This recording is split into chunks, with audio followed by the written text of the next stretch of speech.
You're watching Every Days and Saturdays, USCC veteran. Let's go, baby.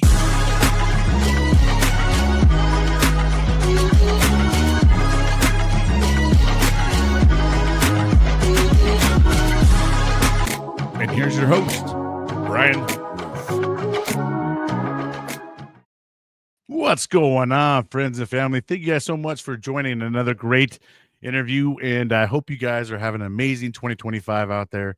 I know for me, it kind of started off a little rocky, but every year is gonna not be an easy year. It's not gonna be easy peasy all the time, and that's what makes us push and makes us drive and be better. Usually. I'm super excited for my next guest. It has been super hard to find first responders, correctional officers, people that have work here on the state side and have their hands full, especially here in the state of California. I live here in the state of California, and there is a lot of crime. There's crime all over the world, but the men and women here that wear the uniforms and have their duties here on stateside have their hands full, like I said, and they see a lot of stuff day in, day out, especially the ones who are working in the prison system. So today we have a retired parole agent and a prison guard, and I'm excited to hear all about his experience. And here to talk all about it is Mike Knox. What's going on, Mike? How you doing? Great. Thanks for having me. Hey, man, thank you so much for being on the show. And typically what we do here is we just kind of tell our story, man. Let us know where you grew up. Let us know what led you into, becoming in the prison system, and not on the, on the other side of it. At least you're on the good side. And then, ultimately you retired from that. And then now you're starting a new career in comedy. And so we're going to hear all about all that. So just floor is all yours, man. Sure. Thanks. Originally, I was born, I was adopted. I was born in Boyle Heights at White Memorial Hospital. I grew up in Pasadena. And then around 27, I started thinking to myself, I'd like some health insurance. I'd like a stable job. So I started doing internships through college. And one was at Van Nuys Probation. And they said, hey, if you want to be a parole agent, you got to go work in a prison because you have a degree, which was totally wrong. So probation and parole don't talk to each other. Neither does the prison or parole. They don't know either one, but I didn't have the internet. I couldn't fact check anything. So sounds like you hit a recruiter, like that just sold you on something. Yeah. Oh, yeah. Everybody was always recruiting and everybody was not telling you the truth. Right. And so, I put in my packet for every law enforcement agency, and the Department of Corrections came back the quickest. And so I went through their academy, and pretty much like day one, I said, when I got to the prison, which was Lancaster Prison in Los Angeles, I said, hey, I'm supposed to be in the tower. And there's a guy with no teeth. And he's like, you're going to be on the ground for the next 20 years. So, because it's all by seniority, and I didn't know that. And so as you're working in the prison, you're realizing you're never going to have good days off until you get there 20 years or whatever it is. Then I started getting job offers from other agencies, and I was like, I might as well stay here because I think the trap is the money starts to become good. You start to, especially with overtime, you're making more money you ever thought you were going to make in your life. And so I just was say, is it the money's good or is it the overtime that it makes that money good? Because I know, man, sometimes you guys are working like doubles, right? I mean, yeah, there's a couple times where you're forced to, like if there's riots and stuff like that, you're forced to. There was a day that I was forced to work, it was extended hours. Yeah, the most I did was 20 hours straight. Wow. And you just can't leave. That was the thing I never liked about it. You're stuck in there. There's no, a lot of it is you feel like you're locked up now, huh? Yeah. You do. And if your family doesn't know, because there's a lot of people that are related to each other, but my wife didn't understand, like, what do you mean you have to stay in there? Why can't you leave? And so I see why a lot of marriages break up and a lot of people have a lot of problems because the prison just becomes your life, and the prison doesn't care anything about you. They just want a body in there to work in there. So I just looked at ways to get out of there. I'd always wanted to be a parole agent also, and they just had hiring freezes. So I was stuck there for 5 years. So I finally got out of there, and then I got into parole, and I transferred to South Central, and it was like this whole other, pretty much lifestyle. Prison was very different for me. I grew up in a very wealthy family. So being in prison was completely different to me. And then working on the streets was completely different. In South Central, working with gangs, I never had anything with gangs at all, anything with criminals at all. Sure, humbled you a lot then, huh? I mean, it Oh, probably 100%. seeing that kind of stuff, yeah. Yeah, and you just look at, at first you're kind of angry. You could kind of go through these transitions of emotions of, why are they acting this way? Why can't they? And it's just, you really come to realize this is a lifestyle for a lot of people. They've been institutionalized their entire life. They've been abused their entire life. So I really, after a few years, realized like I gotta look at. I'm never really going to change any of these guys, but I do have to see their side to it. And there's so many different aspects that go along with crime and law enforcement, and it really just eats away at you. And I see why. I've had 6 coworkers that have committed suicide, and I see why. It's just people can't get away from that job. They can't. A lot of with law enforcement, they can't stop being cops. There's no other outlet for them, and so that was another thing I realized early on. Like you got to do something else besides that job, or otherwise that job's going to eat away at you. Something that you kind of hit on right now, I was just taking notes on, is something we don't really talk a lot about is the suicide rate in the correctional officer world. You know what I mean? And I got to imagine, man, you just talked about it. You lost 6 friends. And that's something that we definitely aren't listening about. You hear, we have a number for veterans, 22 a day is what they say. There's a label out there for the veteran world, but something they don't really share with us is that the law enforcement side, the first responder side, the correctional side, all these men and women who are seeing things, and you guys are struggling with your own demons, and I imagine you guys are around a lot of evil people, right? They just are. They wake up pissed, every day. Well, I mean, I don't say all of them, but I imagine a lot of them, man. No, it was a lot of people, but the odd thing was you had more problems with the people that you worked with than the actual criminals. I mean, the criminals were the criminals, but the criminals right. You already expected it from them, right? Yeah, and the criminals still call me and check up on me and see how am I doing. When I think the very odd thing, and I think a lot of people, like when I retired, you turn in all of your equipment, you're just kind of standing there by yourself. The last thing I turned in was my car because I was a parole agent, and you're just standing there in the parking lot by yourself, and you're just like, this is it. And nobody's, go back to mental health. Nobody's checking on you to see how you're out. They never did, and they never will. There was always this, how are the inmates doing, or how are the parolees doing, but there was never anything, how are the parole agents doing? How are the correctional officers doing? The mental health of them was never a concern. So there's no kind of programs or anything like when you guys get ready to retire or transition out and you're getting ready, there's nothing that they help you to get out, or it's just like, thank you for your service. Have a nice day. Here's your plaque, and move on. Yeah. I mean, there's like, once in a while you would see, like, if somebody were to take, like, 2 weeks into, as a parole agent, my boss took his life.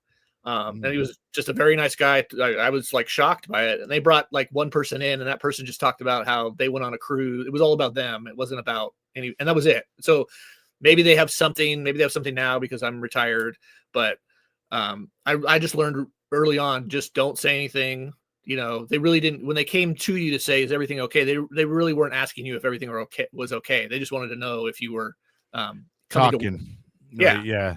Because I had a huge problem with my daughter has epilepsy, and I went through this years of being in and out of the hospital, and none of those people cared. They didn't care anything about me or my family. They just wanted to know, when the first time that I was in the hospital, my boss, I said, hey, I can't come in today. And my boss's response was, well, you've got reports due today, so it's like, there's no compassion for you whatsoever. And that really ate away at me. And that was a large reason why I looked to, hey, when can I retire and get out of here?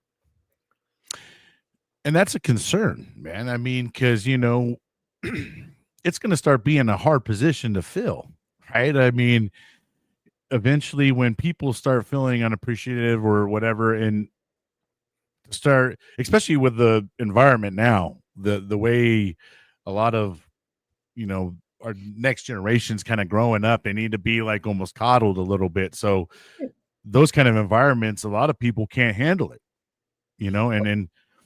and they start becoming, I've heard stories now of prison guards becoming part of the inmates, and they're doing inmate things. And there's a prison guard that just got popped here recently that lives here local, to me that started doing stuff for the prison, and they ratted them out because they found it and they saw there's cameras now. I mean, there's all kinds of stuff. I mean, these and you know what, that things like that will always go on. It's because the prison itself is its own city, so it's its own population. I mean, right, you have like, you have visitors that are coming in. They were coming in when I was there 5 days a week. The metal detector's broken. Drugs aren't under a metal detector anyway, so there was stuff being passed all the time.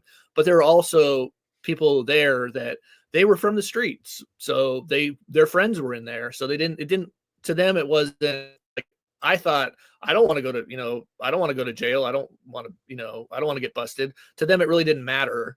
So a lot of it wasn't about getting busted. It wasn't about the money for them. It was just about for them, it was like their lifestyle, and it was normal. Hey, bring some stuff in. And they taking did. care of their buddy or something, that looking at us taking You care of always them. saw those people anyways, because you'd be doing your count and there'd be an officer sitting in the cell with an inmate, which is, you're not supposed to be doing that. So you knew, and a very little percentage of people were doing that, but that's why it always made the news, because it is kind of shocking when somebody's going to ruin. You went through this whole academy, you went through this boot camp academy, right, and you ruin all that, and you're making good money. And a lot of them, they would say that, well, what are you going to do now? And a lot of them after that went into teaching. They were teachers. So it was just like the things that used to shock me, they don't shock me anymore. It's just like, oh, well, that's the way that it is. Yeah, I imagine you've seen it at all. I mean, you're trapped in there with guys. Now, when you were a prison guard, was your job going inside there and walking and checking on the guys? I mean, were you pretty much inside? And what level is that over there? Is that a medium or is it? It's a level 4. So I had a friend that had told me, if you're going to work in the prison, make sure it's a level 1 or 2. So Lancaster was like a minimum and the day that I graduated, they changed it to a level 4. But it really doesn't. When you get in there, it really doesn't matter. They're all kind of inmates. They throw them all together. One of my problems was they never looked at, hey, how'd you get here? Let's try to find out where you came from and stuff like that. And the problem with that is that when you're arrested usually by the city or county. So you're usually arrested by LAPD or you're arrested by LA County sheriffs. Well, then you're taken to jail, which is run by the sheriffs. And then a judge or a jury finds you guilty. Then you go to the state. So the state has no idea what you did. There's a file, but they keep all the files where they don't really want anybody to look at them. So if I became interested in what somebody did, I would go read their file, but it took time. You had to go there and check out their file and read it. It was a hard copy. Because there's no computers. And so people kind of get lost, and you would see people that like they were supposed to be paroled, but they didn't because their paperwork got lost or they stayed longer or whatever it was. But nobody really looked at, hey, how'd this person get here? And you looked at a lot of these crimes, like, a lot of them came to LA thinking they were going to become famous in Hollywood, and they got a drunk driving charge and somebody died. So they got, 2 or 3 years, or, at the time, a piece of crack got you 16 months in prison, or, it would be like some kind of like minor crime that they got sentenced to prison for it. So it was all of these people kind of thrown together, but the majority of them had already been through juvenile hall, or they had been through CYA or all this stuff. So they were used to the prison lifestyle. The system, right. And very rarely, because I would always ask these guys, you'd see people that were 18, very young, they were doing life sentences, like, you kind of I'd ask them sometimes, like, how are you dealing with this? And to them, it was just like, oh, it's nothing. So a lot of it was just their mentality. But there's just so many. It sounds like some of them are just like, well, this is just part of my life now, and they accepted it. I mean, I would be crying. I mean, me personally, I would be crying. Yeah, gosh damn it, dude. I don't like being just, locked up. I don't mind being in my own space, but geez, when you're confined and it's like you have to, it's got to be a rough thing. Yeah, and that was another thing that I didn't agree with. Also, it's like I think the cells could be bigger, they could be nicer. It's like the idea that we're punishing these people for the rest of their lives. There are horrible people in there, but there were some people, like, they're being punished along with the horrible people, and they really, like, there was a guy that I remember that he took a car battery out of a garage. Nobody was home, but they took it out of the garage, so he got him for a burglary. I hate burglaries. I don't like burglaries, but you kind of see, like, should the guy be in here for 5 years? Yeah. So you kind of sort of see sides to things. Now, is there some kind of a level for them now? Say they've been in there for a while, but they don't seem to be much of a threat. Do they have, like a ward for those guys or whatever? A place where they can go where they have a little bit of a little more freedom than the guys that known to be problems, right? Like these guys are, and maybe they're old timers too. They're just like, hey, I'm just here. I'm literally going to here and die. I just want to, be in my spot. Yeah, they do it all by. I mean, they do it all by points. So if you're Ah. minimum security, and every prison has a minimum yard, it usually has like 200 guys on it. It's usually on the outside of the prison with like a 6-foot fence, and those are the guys that are usually escaping. They're just jumping over the fence and running out.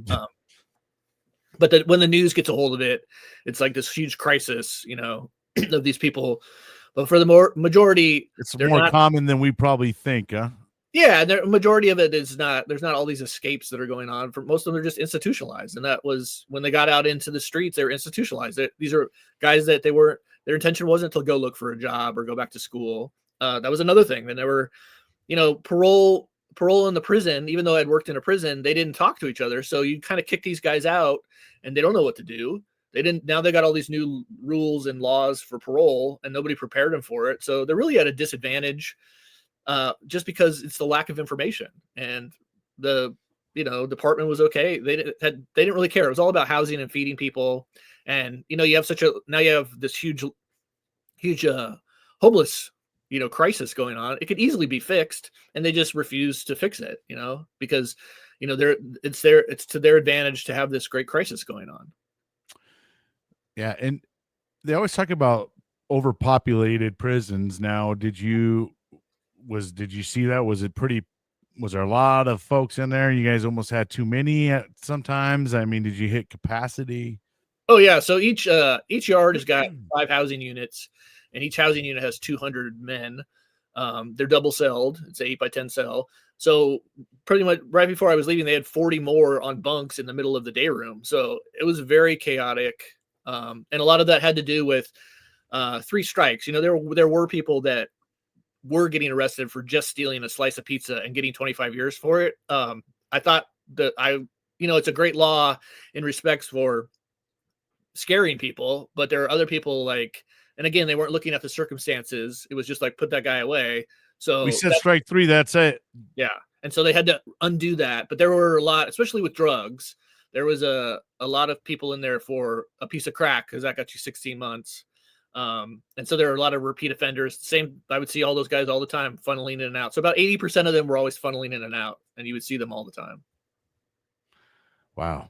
Just go become repeat offenders, or they, I guess like you said, it becomes a lifestyle for a lot of them. And unfortunately, they don't know how to get out of it.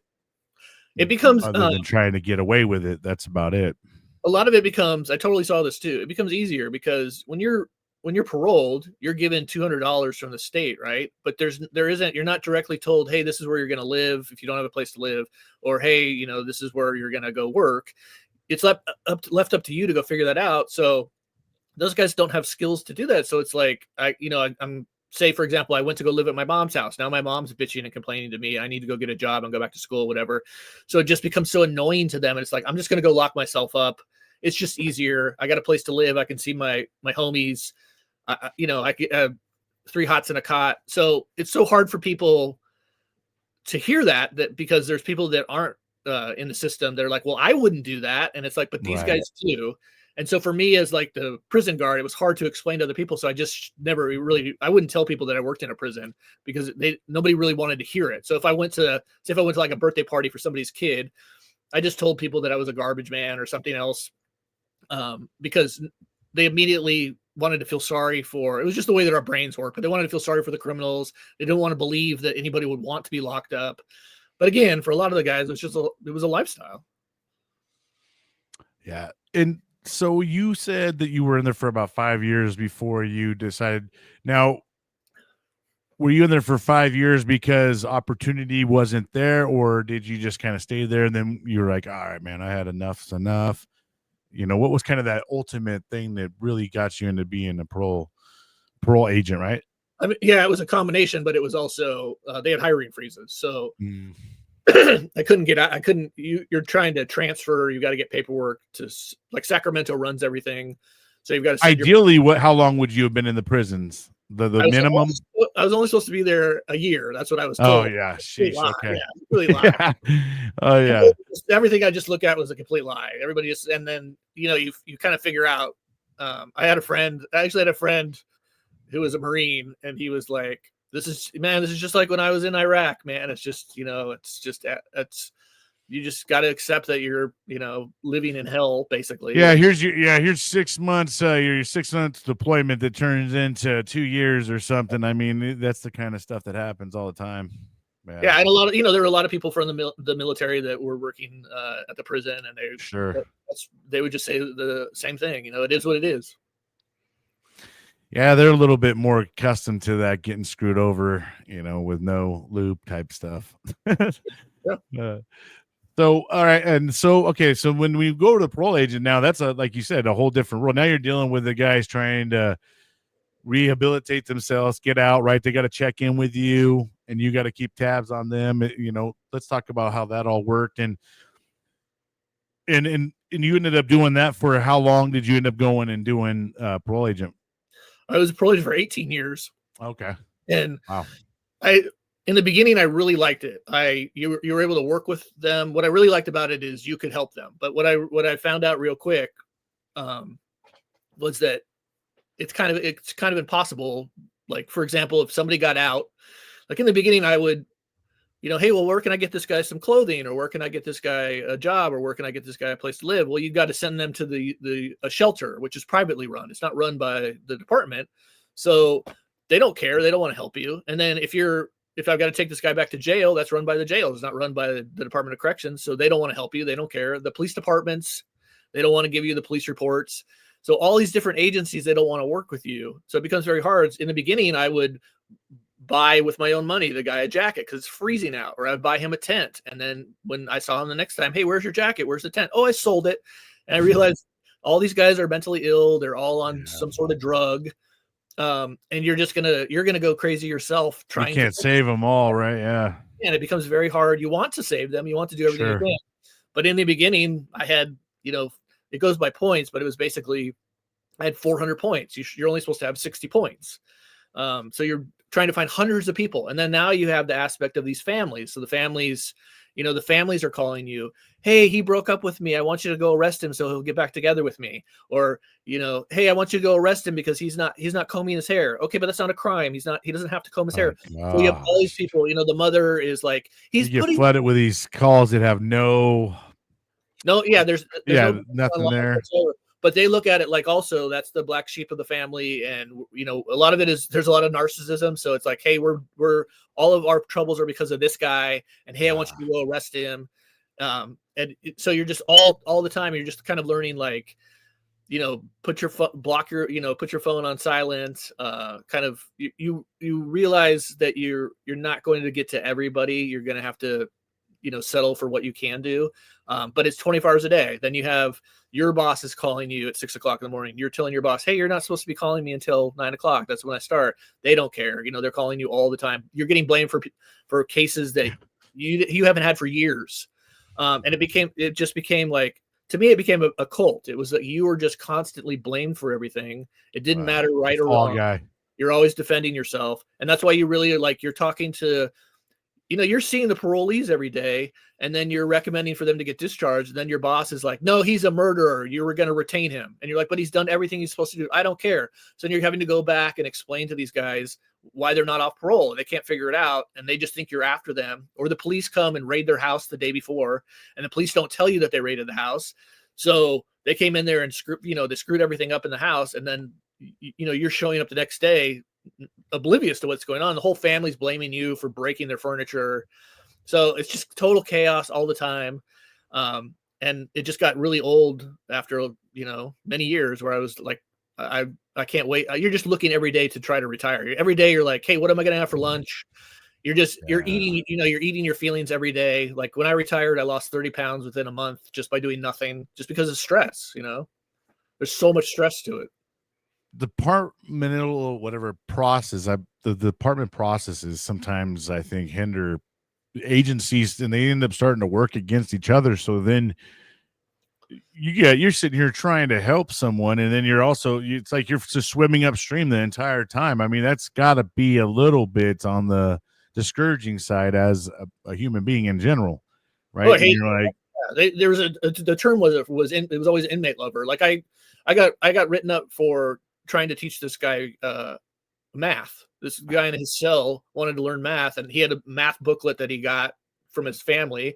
And I was like, yeah, I'll take some time to do it. And the lieutenant's pissed off. He's like, you're an inmate lover. And I'm like, no, this guy just asked me to. No, this is your, wrote me up for it. And everybody was always angry. Everybody's always pissed off. And that was my thing, was just like, why are you guys so angry? We're in a prison. You might as well make the best of it.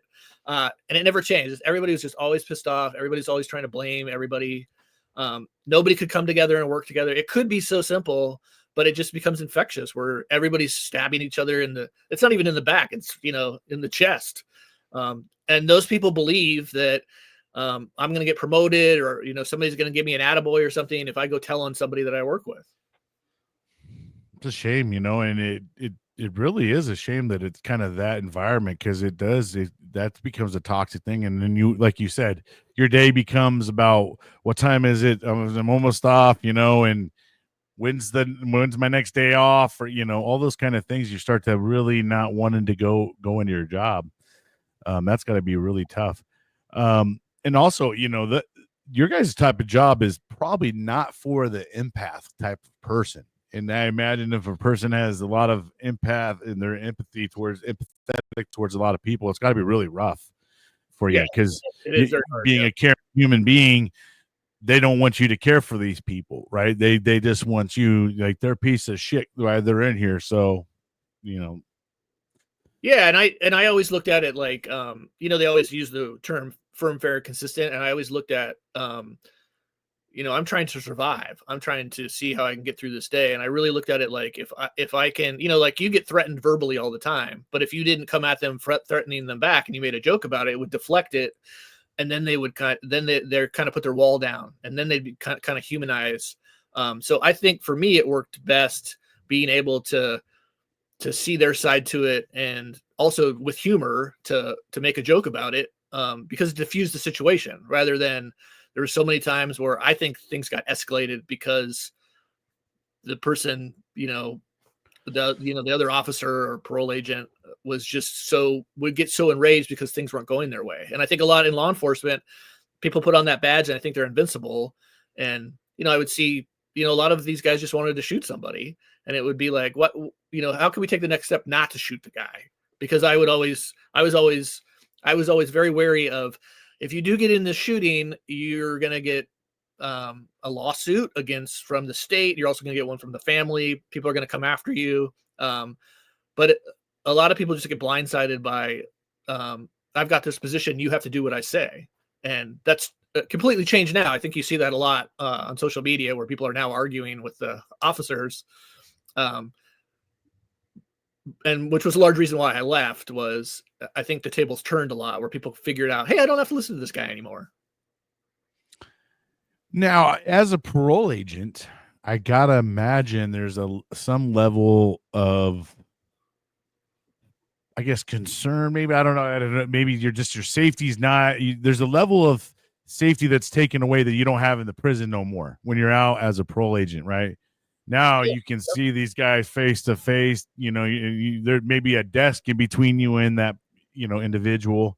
Plus, you got to sometimes probably go into their homes, those type of things. I got to imagine that there's the level of kind of anxiety that comes with that, man. Sometimes you don't, but I know that I'm sure a lot of these guys that are on parole are trying to be on their best behavior, so maybe you're not have to deal with it as much. But I imagine there's still guys in there that don't give a crap.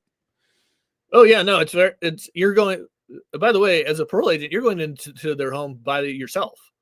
Yes, right. Okay. So yeah, no partners. So you're not, you're not, a lot of times you get in there and you're like, the guy closes the door and you see there's tinfoil all over the windows, and he has 6 locks, and you're like, oh, this guy's been doing meth for the last 6 days.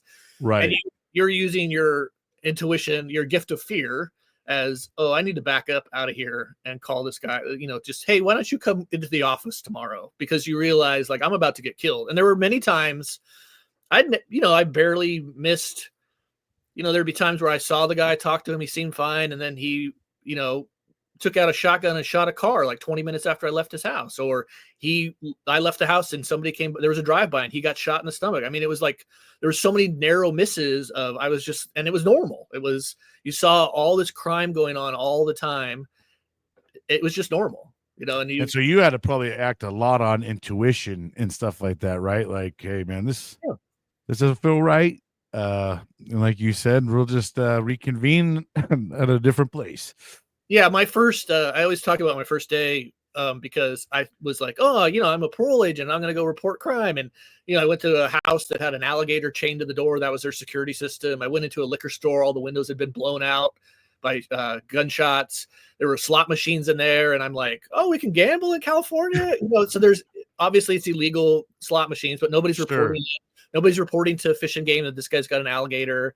I'm calling all these agencies. Nobody cared. And I just realized, like, well, if they don't care, I'm not going to care, because they're certainly not going to do their jobs. And it was always like the same thing. Why would someone have an alligator tied to their door? I don't know, Fish and Game. I'm just letting you know. Because you went into these homes and everybody was kind of doing the same thing. They had aquariums full of piranhas or aquariums full of exotic fish that they weren't supposed to have, but they were getting illegally. There was so much like, gambling going on and, just illegal trade that was just normal. You went into homes that had full on casinos and you're just like, well, the state lotto is not doing anything. So, you kind of focus on, I'm supposed to see my guy, because you would see drug transactions going on all the time. But my job is as a parole agent, it's to see my guy in the field as parole. It's not to stop off and try to, be a crime fighter. So you really had to kind of pick and choose your crimes that you wanted to go after. So the younger you was probably more like, like, oh, hell no, and trying to report stuff. And then after you shortly learn, like, okay, my job's to focus on that transition. Or did you kind of go into it already knowing that? I went into it blind. In my younger days also. And it was always to me in the back of my head, like, how can we survive this day? But the younger me it was pretty much like, if those people don't care, what am I supposed to do?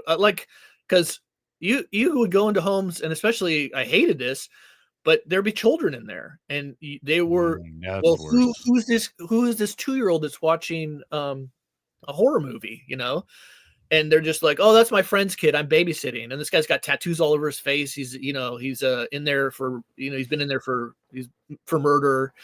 And you're like checking his file to see if he's got any sex offenses or anything like that. And like, it's a gray area, but he's allowed to babysit somebody else's kid or whatever.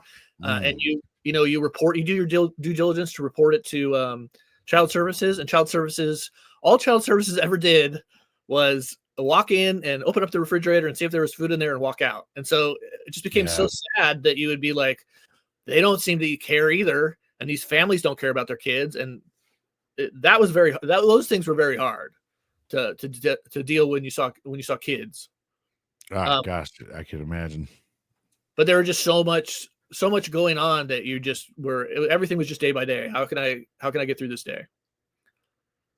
Wow.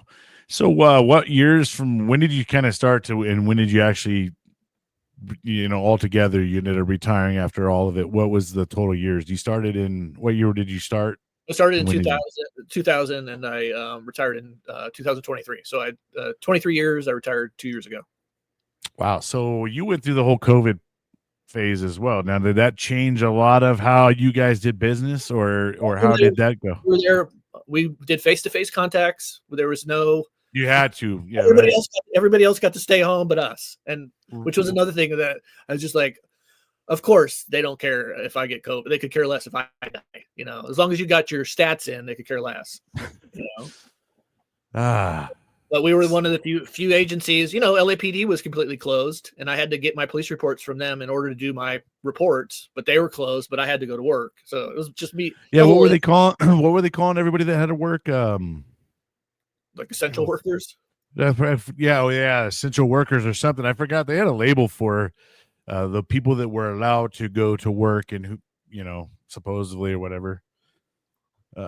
That's wild, man. And I imagine, the people you're dealing with don't care to wear a mask or none of that stuff, either, right? They don't care about it. And, they'll walk up to you and cough in your face. I mean, it's yeah, right. Yeah. They're very sickly community all the time. Everybody was always sick. because they just don't take care of themselves. And a lot of it is, they're not no nutrients in their bodies. Yeah, everybody's smoking meth, so it's like, well, no wonder your skin looks clear because there's just all the moisture's been sucked out of it. That was the other thing. You could always tell somebody when they were on drugs. You could always tell somebody that was, at least for me, I could always tell who was on parole and who wasn't. It was just how they walked and how they talked. It's crazy. So let's talk about kind of what made you decided to retire. Was it just that the clock finally hit the time, or were you just, all right, man, enough's enough, I'm ready to go on to my next stage of life? Yeah, I mean, it was a combination, but it started to get it was like getting very it became weird because the department figured out, hey, if we go after people that work here, it's easier for us. We know that they're going to show up for their hearings. They know that they're going to be honest, so they're easier to nail. So when I started, they would go after the criminals, and it turned into, hey, how can we find kind of these little things? You didn't check a box, you didn't fill out this form, and get these people fired. Very hard to explain to people in a normal job, but the department just kind of turned on itself. And that's why I call it a cult. You have people that they always be saying, but why would they do this? And it's just, that's how they are. They just decided, they realize they can, all these attorneys that come, if you're ever I was in an investigation where my partner shot at a dog, and they spent millions of dollars trying to get me fired, trying to get him fired. And I was just the person that was standing behind him. So it really dawned on me, like, this isn't a very safe place to work, because the department is not going to back you. They're not going to be on your side at all. They're going to say that they are, but it was a very bizarre, there's the law, the Constitution's not on your side because you work for this department, and you don't get your rights, and you don't get your own attorney. And even if you did get your own attorney, you can't afford your own attorney. So it all just becomes money, and it becomes politics, and it becomes very hard to work in a place like that. So I just looked at, it's time for me to go. And then you're also, because when you're hitting 50, now all the younger people that are in their 20s every day are looking at you, when are you going to retire? You're old. Why are you here? So it just doesn't become fun to be there anymore, because that's all that anybody looks at is your age. And even though when you start, everybody's like, it's going to be great because you're going to get this seniority and everybody's going to give you respect. And they don't. It's like the clown show. They're never going to give you the respect you think. They're never going to care. And so you just kind of quietly, that was the other thing, is you don't get a retirement party. Nobody says anything. There's no good. Yeah. They literally take you're in an office turning in your equipment, and they take your badge and they toss it into a drawer with a bunch of other badges. That's all of a sudden they're just like, where'd Knox go? Oh, he retired. Yep. Oh, what? Yep. They don't care. And a lot of it is, a lot of the rumors always the same, because I've gone through 20 years of those rumors. It's like, he quit. He couldn't take it. And so that's what they always say. They always say the exact same thing. And that's why that place never changes. Is that they're always just saying the same thing, doing the same thing. And it's like the guys that all hated it become part of it later on in life, right? I mean, you become part of the culture that you hated originally, because due to processes and other things like that, it's almost like it's meant to be that way, unfortunately. Yeah, and they don't do anything to try a script. Right, and they don't, and a lot of it has to do with I'd always hear, well, then go find another job. You're trying to correct it. Hey, why don't we try to help these people with mental health problems? And it's so dysfunctional. Well, you should just be happy you have a job. Well, but it's a horrible job. So you're going into it thinking you're going to help all these people and be great. You just realize after all these years, like, it's not. It's a total dumpster fire. There's nothing you can do to fix it. And they could fix it, but they use it for political. They use it for political reasons, and a lot of it is tied into, to get political, a lot of it is tied into unions. My union brings in $3 million a month that goes all to politicians. So it's that machine that's making money constantly and giving it out to people, and politicians love it. They love that money. Yeah, it's a crazy system we got, but it's obviously there's things they could definitely improve on and fix and help. I think a lot of our state money isn't really spent very well sometimes, but hey, just a voter. All right. Well, what we're going to do, we're going to take a quick break, and then we're going to talk about how retirement, transitioning out, getting out, and then starting your life out as, fresh and like, oh my gosh, I don't have to be here and there where. I imagine that was a change for you. So we'll go ahead and talk about that and how you found yourself getting into comedy. So we'll take a quick break and we'll be right back. Welcome to Sick Call with Doc, a podcast dedicated to eradicating veteran suicide. With 22 veterans lost every day, we believe that's 22 too many. Join us as we bring you inspiring stories, heartfelt conversations, and a community that cares. Because no matter what, you are not alone. We were there for you then, and we're here for you now. Follow, like, and share our mission. Together, we can make a difference. Inspiring hope, saving lives. All right. That's one of the shows that I'm producing. Sick Call with Doc is a great educational show on about how to help yourself mentally with mental health, with alternative medicines and stuff like that, because the VA likes to shove a lot of pills in our face and stuff like that. So it's a great show to go check out. Be sure to give them a follow. All right, Mike, we'll go ahead and start talking about how going from working, well, you're in 23 years or so. What did you say, 23? Yeah, 23 years. Man, it's a lot of years to give your life up. And then all of a sudden, boom, one day everything changed, right? And now you don't have to report there anymore. So let's go ahead and take us from there.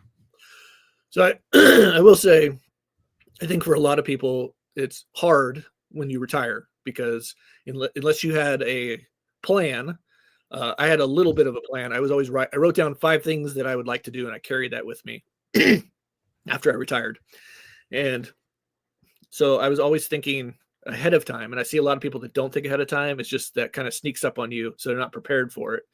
But I'll also say give yourself 6 months to kind of decompress from everything. So within that 6 months, my blood pressure dropped and my weight dropped, and I think I got a lot healthier. Because you're just kind of always living off of all of these emotions and you don't really realize how kind of sick that you are. And then after about 6 months, I started to look at, well, what do I want to do? And so I had always I'd always kind of done comedy, but I'm going to do comedy full time. And I'd always wanted to do acting. And so I started applying for acting jobs, even though I started taking classes and getting into acting and improv, and I was taking improv classes at Groundlings. And I think that improv was great because with law enforcement and you're not allowed to have emotions, right? So I really got into, this is what it's like to have emotions, because I really realized looking back, like, I was dead. You had to get in touch with those emotions, huh? And I was really dead inside for a very long time. And it's still stuff that I deal with every day. I just take it every day. There's days that are good, days that are bad, but I still deal with a lot of that anxiety and depression from that job. And I still think about the people that burned me and how, and I think that that's kind of a lot what it is. It's like there's good people there, but there's also a lot of bad people that eat away at you. And that eats away at your health. And that's stuff that I still deal with. So I always tell people when they retire, hey, it's going to take you a couple months. It's like carrying a little plague on you, man. You know what I mean? Like you got a little piece of it, even though you're out of it. You walked away with a little bit of some weight and stuff that you're probably trying to get rid of. Not now, man. Just no. I look at it mentally. You're trying to do. I always look at it like, how is this? How am I working on myself? How can I better myself? Because my whole intention is just to be a good person. That's kind of my mantra, just to be a good person. And how can I help other people? And so when I started to do acting and I got my first acting job, it really was like this crazy moment where I was like, oh, this is what emotion is that I haven't had for the last 23 years. And then as I started to do more roles, I was like, especially cop roles, where I'd take somebody and be able to throw them across the room. It's fake. It's not real. This is awesome because there's no repercussions to any of this. Nobody's going to come back and sue me. I'm not going to be under internal affairs investigation. The people at my work aren't going to, harass me about it. It's just, you do your scene and it's over with and it's done. And so that was a huge awakening for me. And especially with comedy, you're doing your material. It's your material. And with law enforcement, that's their material. That's their stuff. There's their rules. With comedy, there's no rules. that I have to follow for somebody else telling me what to do. And so you're really your own boss. And that's what another thing that I always tell people is try to find a job where you're your own boss. Because I think that's very hard for a lot of people coming into structured military, where it's paramilitary. You've always got the back of your head, like, what's my sergeant going to say? What's my lieutenant going to say? Am I going to get in trouble somewhere? With acting in comedy, it's you're independent, it's yourself, and that's what I love about it the most. You bring up a really good point about that, though, like, because I think that's a big part of our, like, the transition of everything is you have a whole different thought process that probably the average person doesn't have when you're going into it. Just like you just listed a whole bunch of things. I don't got to do this. I don't have to do this no more. Wow, this is this way, That's some things that a lot of people don't experience, right? When they're going into this kind of profession, you got a whole other type of things that you're dealing with as well. And like I said, there's a whole element of that a lot of people don't have, right? Like you go into it and you have this whole mind thing now because you've been doing this one profession for so many years. And now you're going into another one. And like you said, you had to reach deep and get into emotions that you were not allowed to have before. And after 20 some years, man, I mean, part of that comes a little bit of your identity, whether you want to say yes or no, it does. Right. So then you're trying to change your identity a little bit because you're trying to switch your focus on what you want to do. But that is a hard thing, I think, for a lot of people that are in the military or corrections, first responders, law enforcement. When they get out and they decide they want to go do something else, there's a whole other set of lists in their brains and stuff that the average person doesn't have. And I do think it's, for a lot of people, it's nearly impossible. And going back to when I was working and I was watching people, especially getting injured, like I had a partner that he lost his leg. He was 70 and he lost his leg, and he still wanted to come back to work because we're constantly told, like, you have to, this is your job, you have to work, this is your identity, this is who you are. And so many people can't let go of that, even after they've retired. Like if they've been forced to retire, that's still their identity. And it is very hard. I think it really is maybe 10% that can kind of get, I'm still dealing with it, but it is, when I see other people that I worked with, that all they see is, well, I'll go work security. And you ask them, well, why are you working security? I love my wife, but I just can't be around her 24 hours a day. And that's always the response. And so right. To me, I always looked at it like, I don't want to be working any aspect whatsoever of law enforcement, even if it's security. And especially now, just how crazy people have gotten. But that's to a lot of these people, that's their identity. And, they're going to die with it. And again, there's nothing wrong with that. There's some people that can't see the difference, but sure, I think that there is a difference when you haven't dealt with a lot of it is just it's the pain of being let down by your department. Yeah, I gotta imagine, because you guys give so much to them, right?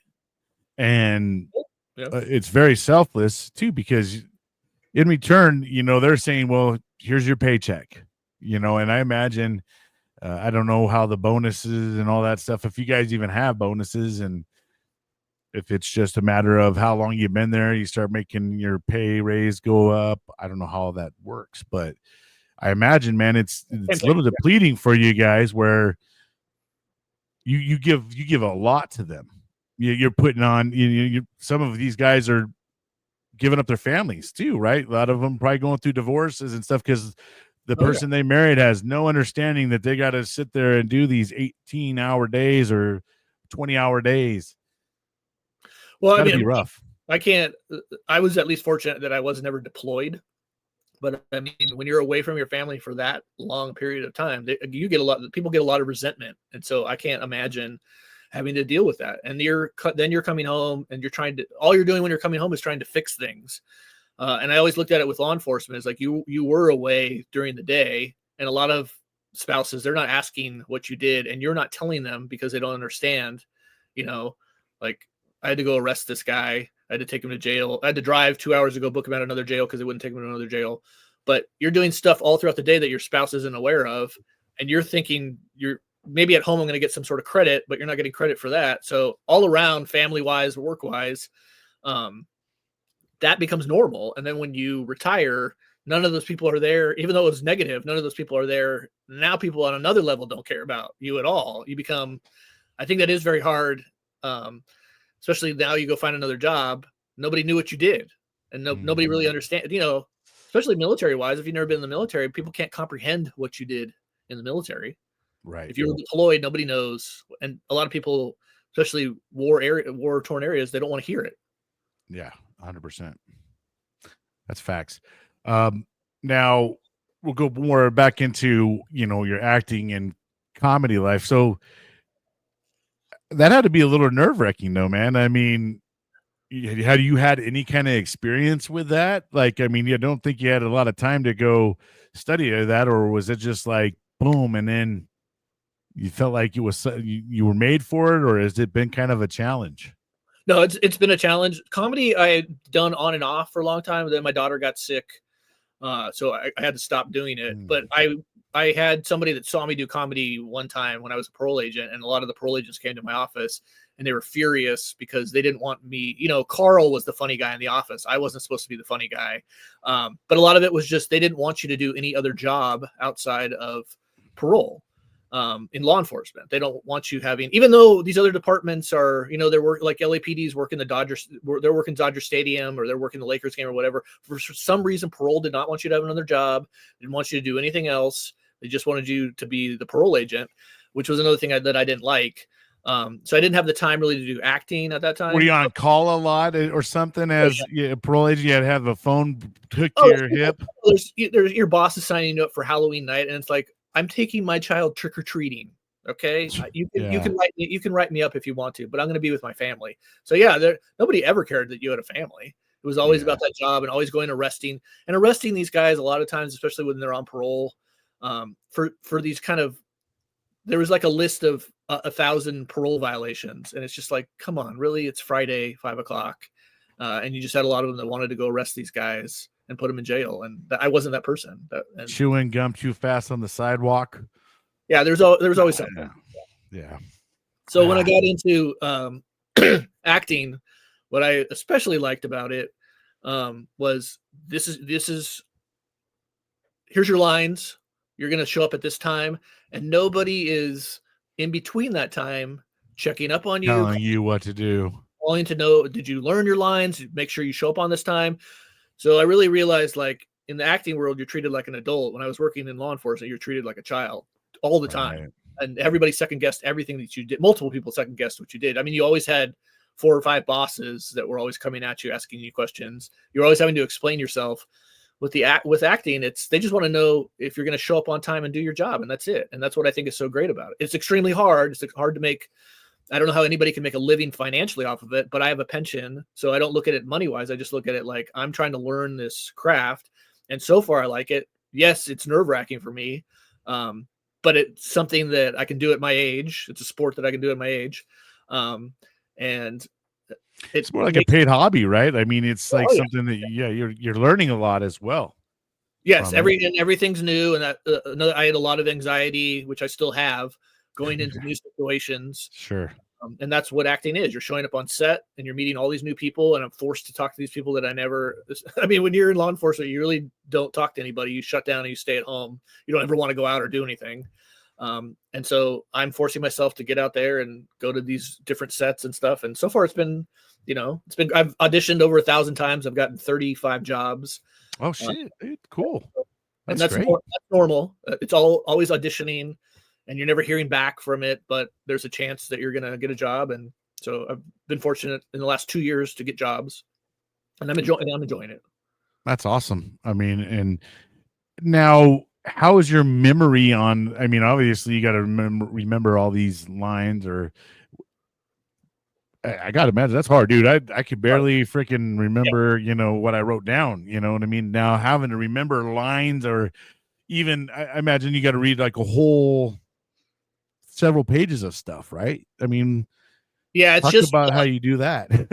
It's repetition. It's very hard. Yeah. It is very hard, but it usually takes me about 5 days to remember something, and then I kind of notice like, oh, I am remembering it. But in the beginning, when I get it, it's this, I'm horrified, But then I just think back on, I worked in a prison. I was horrified all the time. So Sure. it's really no different. I really do feel, I feel fortunate that I worked in a prison because I saw a side that very few people see. And I did learn a lot from it. And that's what I always remind myself when I'm afraid to do something is, well, you worked in a prison, so it can't be that bad. Now, when you go to auditions, is it a blind audition, or do they already have, or is it both? Like where they have a set of stuff like, hey, I know you're going to be on this audition. Here's what you need to know for the audition, or do you just go in there and you got to wing it? Well, it's kind of a combination. So you're sent the sides, which is the dialogue, but you really don't know how is it that you want me to play this, and then you're in a kind of a windowless room with a cameraman and a producer, casting. So it can be very awkward and very weird. And then you're pretending that there's an orange in front of you, or you're grabbing a beer or something. So you really got to use your imagination. And I haven't had one for a very long time, and I'm struggling to have an imagination. So that's another thing that I'm working on is how can I remember things and have an imagination? And it just goes back to, that my job killed everything in my head. It just dumbed you down and made me forget about everything. It's like you're trying to rebuild yourself up a little bit and refine your identity prior to working there, right? And try to find yourself prior to working in the correctional and parole world for so long. I gotta imagine that's rough too. Man, that's got to be wild. Now, I heard you said you have coaching and stuff like that. Do you do a lot of classes to kind of help you with trying to find all that stuff? And is there like a set of people who to get in contact with, or is this once again you're out there trying to really go find people that are worth? Because I mean, I'm probably sure there's a lot of people out there. Yeah, I can help you. I can for only $300 an hour. I can get you set, and then you find out you go in there and like, dude, this guy don't know shit from Shinoli. Yes, there's a lot of different acting classes. One of them I had, they're like, you're a muskrat, pretend you're a muskrat. I'm on the ground for like 3 hours. I just realized like this, I'm too old for this. I can't do this. That's a class that I don't want to take anymore, but there's other people that raved about it and thought that it was great. So you got to figure out what works for you. What's worked for me so far is improv classes.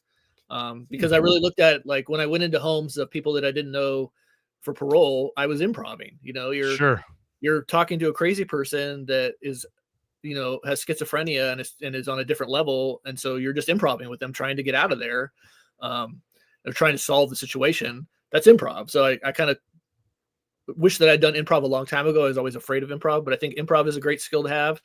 But then it's finding the improv that, the right class that works for you. Because some of them are extremely expensive, and some of them, they don't want older people, or they don't want, they're trying to get you to take these other classes. So a lot of it is, multi-level marketing, and it's just up to you to try to find the good class or the bad class. I see that with the writing classes. It's like you could take writing classes from people from, at UCLA, where it's tons of money, but these are older instructors, and the game's changed. A lot of stuff's changed, where there's people that are influencers now. They've never done stand-up comedy, but they're comedians, and they're making lots of money, and they've got millions of views. So everything's changed, but you have teachers that are much older that went through everything a long time ago, and they're teaching you kind of old world stuff. So that's just stuff you got to be weary of. Now, I imagine doing the comedy helps you a lot too, right? I mean, or have you got to that level where you're going to places and you're doing it in front of a pretty large crowd? Have you gotten to the Laugh Factory or anything like that yet, man? I mean, oh yeah. I don't, I used to do Ice House was always my favorite, but I used to do Comedy Store and improv. I did Flappers in Burbank yesterday. Oh, nice. It's just what's hard about to go out and watch. I'll have to, you'll have to let me know when you're out. My wife and I love going to the comedy clubs and stuff like that. So we haven't gone in such a long time. Yeah, absolutely. You'd have to let me know. It's time consuming for a lot of people. It's easier for you when you're single rather than, your wife wants you to be at home, or you have to drive through traffic, especially if you're going to the Comedy Store. It takes you a while to get there and find parking. And then you're there all night long. And a lot of it is you're there till 1 or 2 in the morning. And a lot of it is you're not getting, when you're starting out, you're not getting paid, and they're bringer shows. They want you to bring people. So it's very hard, time consuming.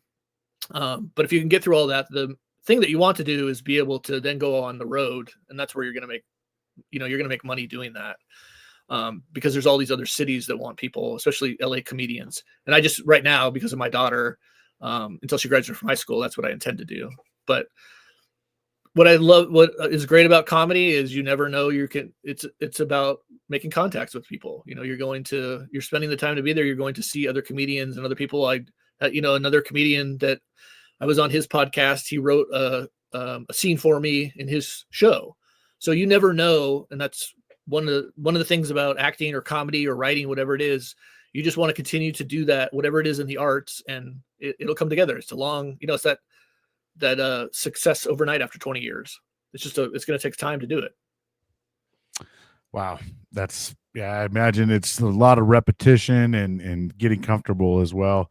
Do you kind of have a set that you usually stick to, or do you just really kind of go in there and do a lot of improv?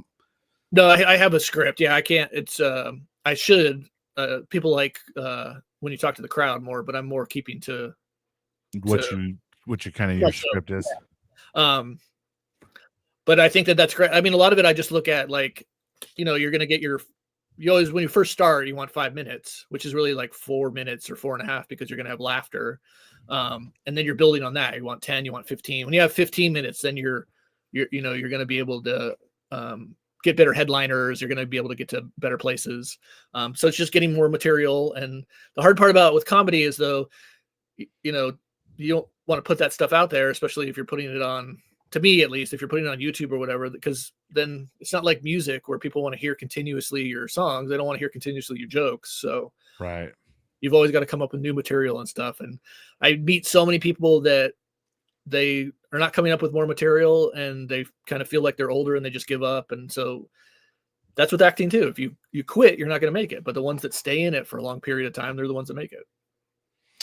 And I always say that's one thing about humans. We tend to give up on ourselves a little too early sometimes, and we never get to see out the success that we could have had if we would have just stayed stronger, you know what I mean, and held in.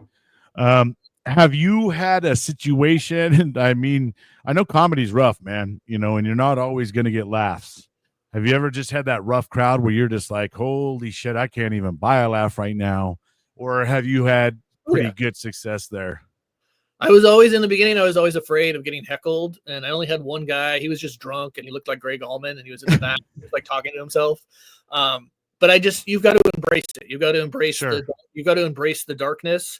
You've got to embrace the silence. So if you can stand up there and just be silent, you're going to be fine. And I think most people are just like I was. You're afraid to publicly speak or be up on stage. It's horrifying. But for some reason, when you first do it, it goes great. And then when you do it a couple more times, it goes horrible. So everybody bombs. I remember being at the Comedy Chateau, and they had given me a t-shirt from the Comedy Chateau. And I was like, well, I should probably wear it. And I didn't realize when I had worn it, it was like too tight. So I just looked at it, and that caused the audience to not laugh, even though the stuff had worked great before. But then when I looked at the video later that I had done, I was like, well, no wonder I look like an idiot. So there are different factors. People are going to judge you when you stand up there at first.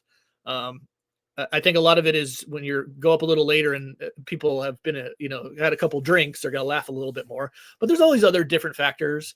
But your job as a comedian is to go in there and do your job and make those people laugh. And if they don't laugh, you're on to the next show. And it does become hard. I definitely have like buyer's remorse after I do a show. But it wears off, and you just get up and do the next one and keep doing it. I imagine you're like, gosh, I really wish I wouldn't have said that, or damn it, I forgot to say that one, or, all those different things that probably go through your head. I imagine, it can be a mind screwing thing for sure. Yeah, but it's part of the job. Part of the job. And I, it's just like I woke up this morning, like, why didn't I say that joke last night? I did comedy last night. Why didn't I say this joke that way? And it's just, after I wake up and have some coffee, I, kind of forget about it. So. Oh man. Well, that's awesome. So what are your big plans for the future in terms of like, where do you see yourself going with this, or you just take it day by day? No, it's, I've been working on this Western. So hopefully I can go back to that Western because I love Westerns. And my hope is to be a regular on a show, on a TV show, get out there and start touring with comedy. And I've always, I have a third book coming out, so I'm always write fiction novels. I have one about prison, nice. one about my daughter's epilepsy. So Okay. I'm just trying to cover all my bases with everything. And I just every day look at it like, at least, when I'm on set with younger people, especially, and they're bitching and complaining about their accommodations, I just think to myself, I'm not in a prison, so I'm happy. I mean, I could be anywhere as long as I'm working. It's great. Yeah, it's a different thing when you kind of been humbled and you hear other people complain about some things, and when you've seen how others live in way worse situations, you're like, I'm sorry you don't got ice for your water right now. Like the little simple things, right? I mean, people are always, I laugh because people are always, they call it crafty. It's craft services, but every time you get to a set, this is great stuff, snacks and everything. I'm, gorging myself on Diet Cokes and chips. And people are complaining, oh, I can't believe that they don't, have, my favorite drink, I can't believe these sandwiches are from, they're complaining about where they're from. They're usually from great restaurants. And those people, they kind of, you just kind of never see them again because I think that the producers see them and go, oh, I don't want to hire that guy again. And that goes back to, if you go get there on time and do your job, you're going to be okay. But the amount of complaining that I hear from I don't want that squeaky wheel. I keep hearing all these squeaks. That's crazy. So if people wanted to check you out and find you, where would they find you at? Yeah, I'm at any social media, like Instagram or TikTok. I'm Mike Knox Comedy, or my website is mikeknox.com. Outstanding. And do you have any gigs coming up, man? Any comedy shows online, or is it like how do you end up finding jobs like that? Do they seek you out, or you go seek that out? I mean, I think a lot of it is you out there hustling. I get more jobs with me going out there, especially with comedy. You just go out. You got to be your own agent and everything, huh? You're just What's great when I started comedy, because when I started comedy, there's no internet. So now that you can, especially Instagram, you can go to places like Fourth Wall, you can go to Hollywood Comedy, and you can sign up through Instagram for 5 minutes. That never existed before. So all these places you can go up and work your craft. And then you're going to meet somebody that says, hey, I have a show. And you can you can also go to shows when you audition there to get a spot there, a weekly spot there. There's tons of comedy places in LA to do it, which didn't exist before, which I think is great. That's outstanding. Well, Mike, is there anything else you'd like to share with us before we head out, man? Or do you feel like you covered everything?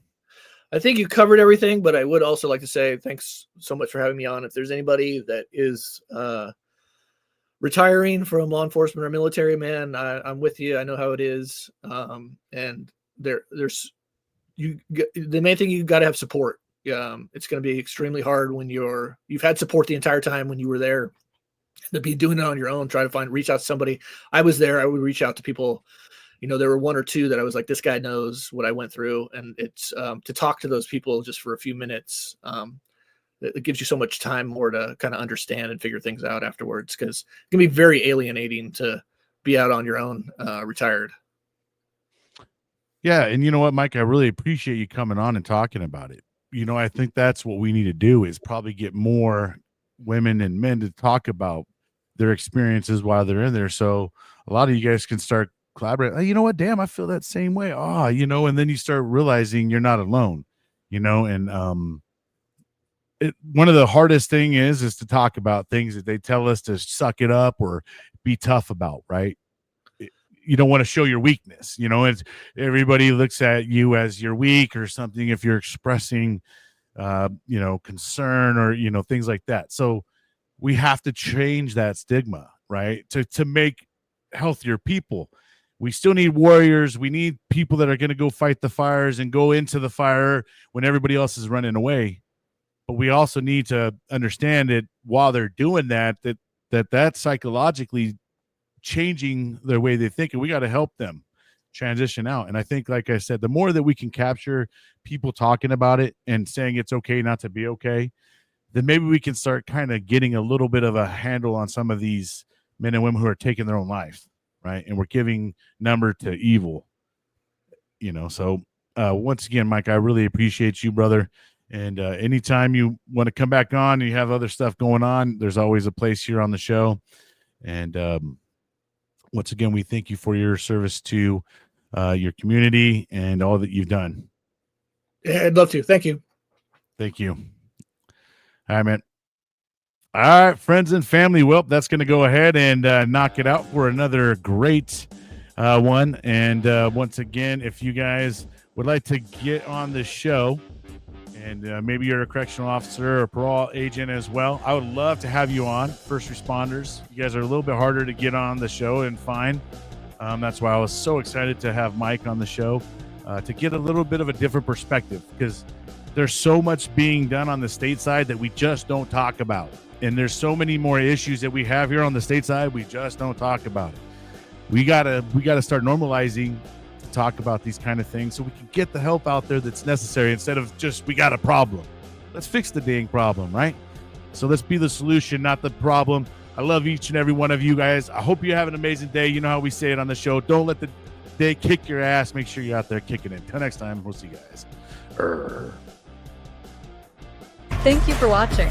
Please like and subscribe.